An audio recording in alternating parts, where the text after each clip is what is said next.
Hey everyone, in this video we're going to be looking at some content that delves into the questions related to God's sovereignty and our responsibility. You are not in control of when you die. If you left the car on and we died, it would not be Jesus' fault. It would be your fault. It would be God's will, honey. No, So I think you can see it because it has this little adage on there about them talking about different safety measures. The argument is that the daughter or the daughters are saying, hey, we have responsibility. We can't just say, if I make these dumb choices, it was God's will for this to happen to me. And the mom seems to be claiming like, no, if you die, no matter how you got there, or if you get injured, no matter how you got there, that was just sort of God's inevitable will that was what's going to happen. it would be Donna's will. It would be God's will. That's like jumping out of a plane without a parachute. We are being not, like, but it was God's will. No, it is. You guys, you know these things. God chose the day that we were going to die, the day that we're born. He knows every single number of hair on your head. You know this. You went to Christian school. You've learned this in your home. You can't choose the day you die. If you left the car on and it blows up because we're getting gas and I die, it's because God chose today as the day of your homegoing. well, then why? So there is a soft place in my heart for anybody who's willing to double down to the extent that the mom doubles down here. She is absolutely in the wrong about this. And I think to a lot of people that's obvious. But this gets into this is a bigger question. This is kind of done in a silly setting, the way that it plays out. But this does delve into bigger questions that Christians deal with in understanding God's will and our responsibility.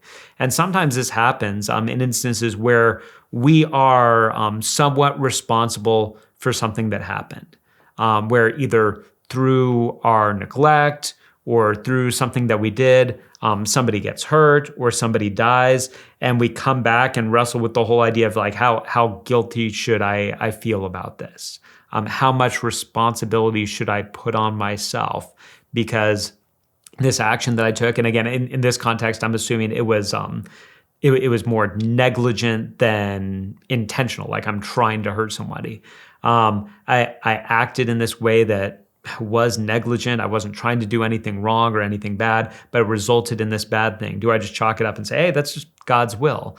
Well, yeah, I mean, God could have prevented it if he wanted, and nobody can thwart God's will just by setting out to say, like, hey, God has decided that this is the day that I'm going to die, but I'm going to make sure that it's not. You can't thwart God's will.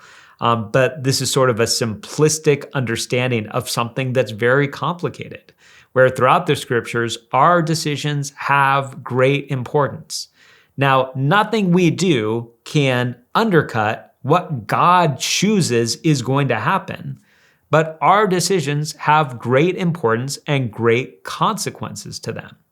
And so consistently, and this is where I think like if the mom was pressed a little bit on this, I don't know, maybe she would continue to double down. But let's say that somebody ended up in prison because they drove drunk and got into an accident and damaged some property because of that and went to jail. Would it be something where if that person in jail said, well, it was just God's will for me to go to jail, would the mom feel free to say like, well, you made some bad choices? Like you did some things that led yourself here. If you're just kind of shrugging your shoulders fatalistically saying, well, there's nothing that could have been done about it, I just ended up in jail, you're missing that there's wisdom to be gained from this.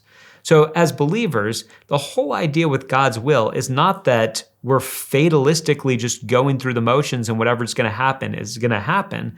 It's that we are looking to live within what God has revealed about what's important to him.